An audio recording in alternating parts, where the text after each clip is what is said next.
नमस्कार, myself Kamal Kishore Bhatt and welcome to Kamal education point. Karnataka high court ने Facebook को बहुत ही सख्त चेतावनी दे दी है कि हम आपको पूरे देश में शट डाउन करने का डायरेक्शन दे देंगे।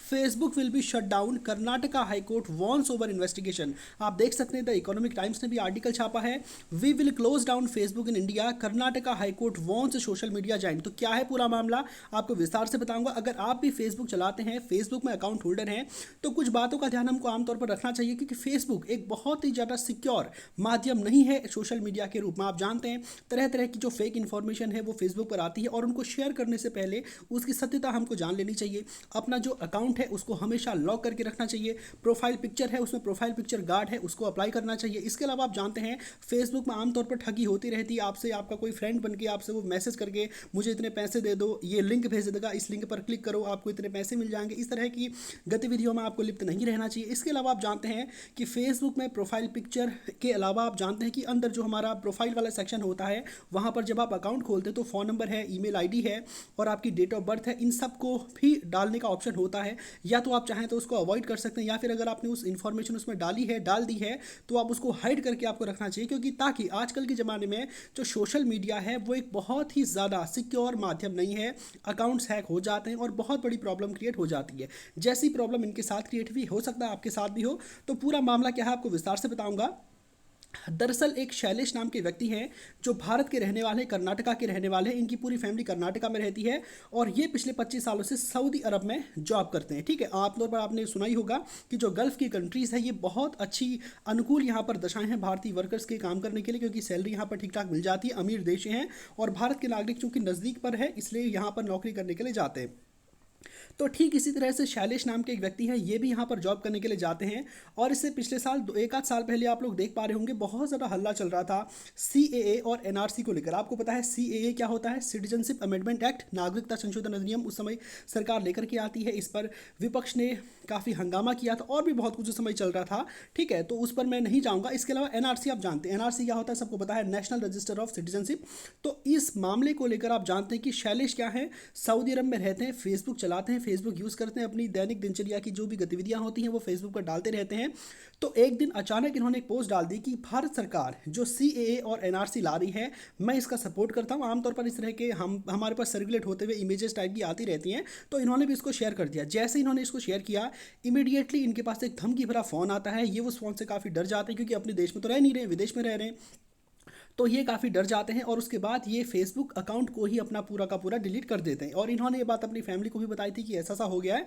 तो कुछ दिन तो ठीक ठाक रही, इन्होंने सोचा हाँ चलो हो गया, चलो हो ही गया, आई गई होगी बात। उसके बाद क्या होता है, इनके नाम का एक फेक अकाउंट वहाँ पर क्रिएट किया जाता है और उस फेक अकाउंट से सऊदी अरब के जो किंग हैं उनके खिलाफ और जो इस्लाम है उसके खिलाफ बहुत सारी बातें एक तरह से यहाँ पर लिख देते हैं।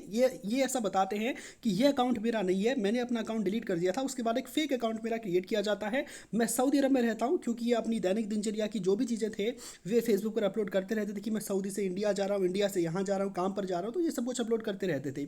तो इनके नाम का एक फेक अकाउंट वहाँ पर क्रिएट कर दिया गया, जिससे सऊदी अरब के जो प्रिंस हैं उनके खिलाफ और इस्लाम के खिलाफ बहुत सारी बातें लिख दी। अब आप जानते हैं कि जो गल्फ़ कंट्रीज़ हैं यहाँ पर इस्लाम एक धर्म मुख्य रूप से है, शिया सुन्नी बहुत सारा वो है यहाँ पर विवाद। ठीक है, तो यहाँ के लोग और यहाँ का जो कानून है सोशल मीडिया पर बहुत ज़्यादा स्ट्रिक्ट है कि अगर आप इस्लाम के खिलाफ कोई बातें लिखोगे, ठीक है, तो छोड़ा नहीं जाएगा आपको। तो यही चीज़ें यहाँ पर होती है। इमीडिएटली जो है इनको गिरफ्तार कर लिया जाता है और इनको गिरफ्तार करके जेल भेज दिया जाता है और 15 साल जेल की सज़ा इनको यहाँ पर सुना दी जाती है। जैसे ये खबर सामने आती है कि एक भारतीय को सऊदी अरब में 15 साल जेल की सज़ा सुना दी है और केस जो है पूरा का पूरा फर्जी है, उसने सिर्फ और सिर्फ सीएए और एनआरसी का सपोर्ट किया था, मोदी सरकार का। तो इस मामले को लेकर एक फर्जी अकाउंट क्रिएट करके ये सारी गतिविधियां की गई। तो उसके बाद इनकी जो वाइफ है वो भारत में प्रयास करती हैं कि इनको किसी न किसी तरह से वहाँ से छुड़ाया जाए, भारत ला जाए।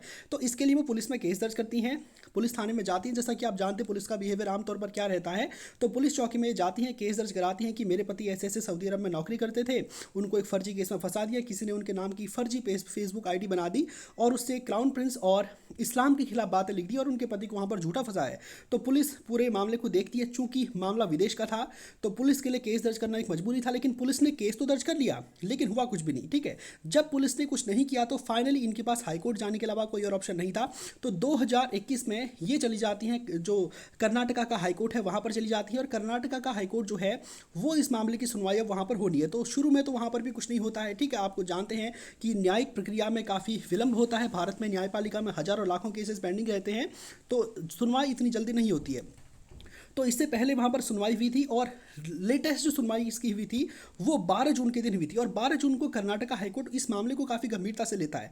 इनकी जो वाइफ है यहाँ पर जो हाईकोर्ट गई थी, इन्होंने आरोप लगाया कि पुलिस में हमने शिकायत की, पुलिस ने पूरे मामले को गंभीरता से नहीं लिया, इवन उन्होंने कुछ भी काम नहीं किया। तो जब ये मामला हाईकोर्ट के सामने आता है तो हाईकोर्ट एक समन भेजता है पुलिस कमिश्नर को कि आप पर्सनली प्रेजेंट होइए कोर्ट में 15 जून के दिन। 12 जून के दिन सुनवाई होती है और कल के दिन में, ठीक है, 15 जून के दिन जो है इन पुलिस कमिश्नर को यहाँ पर पेश होना था। तो 12 जून के दिन पुलिस कमिश्नर को ऑर्डर होते हैं कि आप पर्सनली यहाँ पर आइए और इस केस से रिलेटेड जो भी डॉक्यूमेंट्स हैं, जो भी जानकारी है, सब कुछ आप उपलब्ध करवाइए। ठीक है, तो अब जब 15 जून यानी कि कल जब पुलिस कमिश्नर हाईकोर्ट पर प्रेजेंट रहते हैं तो हाईकोर्ट इनको फटकार लगाता है कि तुम कर क्या रहे हो, तुम मामले की गंभीरता को समझ नहीं रहे हो। एक भारत का जो नागरिक है वो विदेश की जेल में बंद है और आप इस तरह से कर रहे हो। तो ये बताते हैं कमिश्नर, इनकी इमेज भी आप देख सकते हैं, ये है पुलिस के कमिश्नर। इन्होंने हाईकोर्ट को बताया कि हम तो काम करें लेकिन फेसबुक हमको कोऑपरेट कर ही नहीं रहा है। अब ऑब्वियस सी बात है, पुलिस अगर कार्रवाई करेगी तो सबसे पहले जांच करेगी कि फेसबुक में जिस अकाउंट से पोस्ट हुआ है वो अकाउंट क्या शैलेश के मोबाइल से ही खोला गया था, क्या वो अकाउंट शैलेश ने खोला था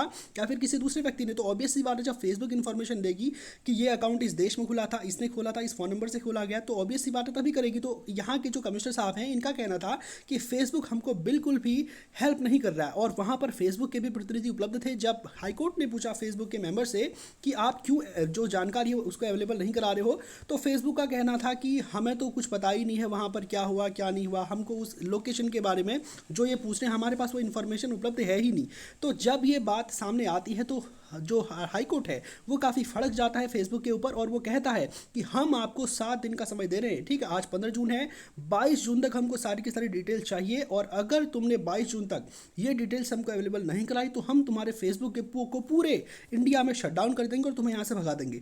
तो हाईकोर्ट ने ऑर्डर दे दिया। साथ में हाईकोर्ट ने फेसबुक को ही नहीं लड़ता है, बल्कि हाईकोर्ट ने जो सेंट्रल गवर्नमेंट है इसकी भी क्लास लगाई है। आप सोचिए कि एक ऐसा मामला है, अगर भारत के अंदर गिरफ्तारी होती तब अलग बात होती है कि उसके फैमिली वाले भी उससे मिल सकते हैं, बहुत सारी चीज़ें होती है। हमारे यहाँ पर किसको अरेस्ट किया जाता है तो लॉयर की सुविधा उपलब्ध कराई जाती है। एक भारत का नागरिक जो है सऊदी अरब में जेल में बंद है, ठीक है, और उसको छुड़वाने के लिए भारत सरकार कोई खास प्रयास नहीं कर रही है। सेंट्रल गवर्नमेंट से सरकार ने कहा है कि आप जो है इस पूरे सीलबंद लिफाफे में आपने अब तक कितने प्रयास किए हैं उस सब की इन्फॉर्मेशन हमको अवेलेबल कराइए, और आप हमको ये बताइए कि जिस सऊदी अरब में हमारे देश के नागरिक को जेल में डाला गया है, जेल में डालने से पहले उसे सुनवाई का अधिकार दिया, क्या उसके साथ जो बिहेवियर हुआ है वो इंटरनेशनल क्रिमिनल लॉ के अकॉर्डिंग उसको सज़ा सुनाई गई है कि नहीं सुनाई गई है, उसको जो लॉयर है वो अवेलेबल कराएगा कि नहीं कराएगा, ये सारी की सारी जानकारी हमको दीजिए, और आपने क्या एफर्ट लगाए हैं अब तक उसकी भी इन्फॉर्मेशन दीजिए। साथ में फेसबुक को भी काफ़ी फटकार लगाई कि 22 तारीख तक अगर तुमने इन्फॉर्मेशन हमको नहीं दी कि जो फेक अकाउंट था वो किसने क्रिएट किया है, तो हम तुम्हें पूरे देश में शटडाउन कर देंगे अगर आप ऐसी इन्फॉर्मेशन नहीं देते। तो उम्मीद करता हूँ कि जो भी लोग फेसबुक जैसी चीज़ें यूज़ करते हैं काफ़ी सावधानी के साथ इन चीज़ों को यूज़ करना चाहिए। और आपके इस पूरे मामले में क्या विचार है कमेंट बॉक्स में जवाब दीजिएगा। तो आज की वीडियो बस इतना ही है, बने रहिए चैनल पे, धन्यवाद।